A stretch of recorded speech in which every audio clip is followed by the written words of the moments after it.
বন্ধুরা, গ্রাম অঞ্চলে সবথেকে জনপ্রিয় খেলা হচ্ছে ফুটবল খেলা।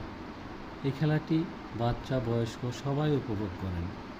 চমৎকার একটি প্রীতি ফুটবল খেলার আয়োজন করেছেন। এই খেলায় অংশগ্রহণ করেছেন বিবাহিত বনাম অবিবাহিত। অবিবাহিত বাচ্চাগুলো 10 থেকে 12 বছরের মধ্যে হবে। এত সুন্দর তাদের পারফরমেন্স, খুবই চমৎকার, খুবই ভালো লাগলো। খেলাটা আমি সম্পূর্ণ রেকর্ড করতে পারিনি, তাই বলে দুঃখিত। আমি যতটুকু দেখেছি তাতে প্রথমে শুনলাম যে 10 মিনিটের মাথায় অবিবাহিতরা একটা গোল করেছিলেন। পরবর্তীতে বিবাহিতরা সেটা পরিশোধ করেছেন এবং তারপরে অবিবাহিতরা আরও তিনটি গোল করেন। এই খেলাতে লাস্ট ফলাফল হচ্ছে বিবাহিতরা 1 গোল, অবিবাহিতরা 4 গোল। অবিবাহিতরা 4-1 গোলে জয়যুক্ত হয়েছেন।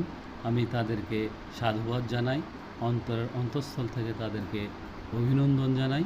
আমি আশা করি ভবিষ্যতে এই ছেলেগুলো এভাবে যদি তাদের খেলা ধরে রাখতে পারে, তাহলে বাংলাদেশের প্রত্যন্ত গ্রাম অঞ্চল থেকে ভালো আমাদের দেশে ফুটবল প্লেয়ার জন্ম নেবে।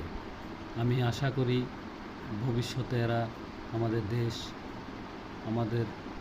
দেশের বাংলাদেশের মুখ উজ্জ্বল করবে। দোয়া করি তাদের জন্য, তারা যেন ভালো খেলা আমাদের দেশের মানুষকে উপহার দিতে পারে।